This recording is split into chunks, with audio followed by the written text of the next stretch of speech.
In conjunction with the Alt key, welcome to this video, Chroma DB key concepts and architecture.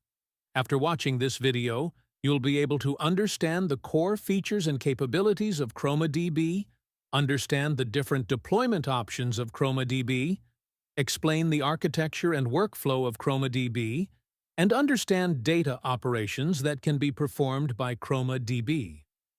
Chroma DB is a vector database specifically designed to support various retrieval tasks. It offers the following capabilities: storage of embeddings and their metadata to efficiently store and manage vector representations of data. Vector search compares vector embeddings to find text based on semantic similarity using distance metrics, such as cosine distance. Full text search to find relevant documents based on lexical or spelling similarity. Data storage to store entire documents, not just their embeddings. Metadata filtering can be used to narrow down search results based on metadata to improve the accuracy of the data retrieval process.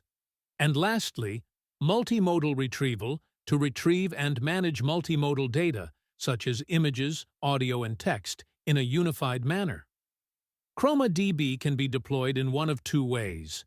Chroma DB typically operates using a client-server architecture, where the Chroma client connects to a Chroma server running in a separate process.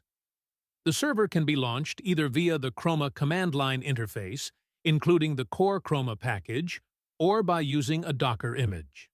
The clients, whether local or remote, connect to the server using the HTTP protocol. For Python, Chroma can run in a standalone mode instead of the typical client-server setup. In standalone mode, both the server and client functionalities are run within a single process. This mode is useful for quickly testing Chroma's features, or when the server is expected to always run on the same machine as the client. Let's take a brief look at Chroma's vector database architecture.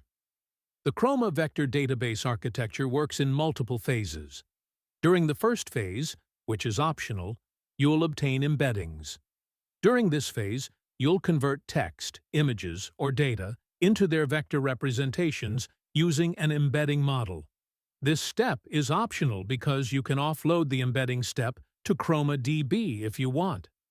In the next phase, you'll create collections.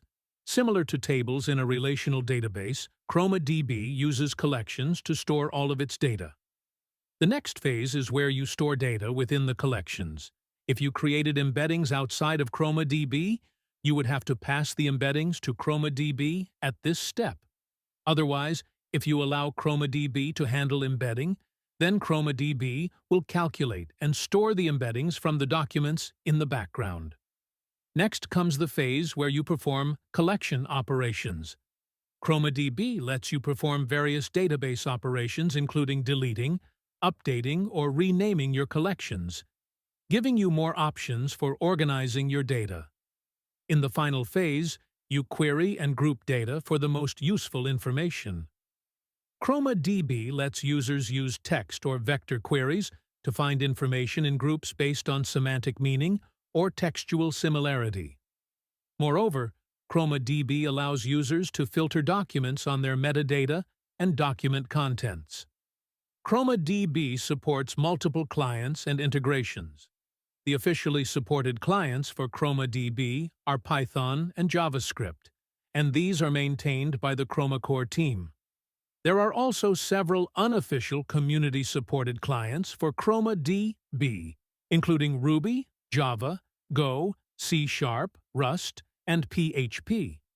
For more information on these clients and their supported features, visit the Chroma Ecosystem Clients page in the Chroma Cookbook at the URL displayed here. Chroma DB can also be integrated with popular frameworks and tools such as LangChain, Llama Index, and Ollama, and it provides native integration with embedding models from Hugging Face, Google, and OpenAI. Let's take a high-level look at an example of a typical Chroma DB workflow.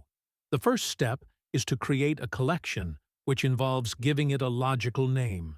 The next step is to add chunks of text and associated metadata to the collection. When you do this, Chroma DB automatically stores the text and handles the embedding process.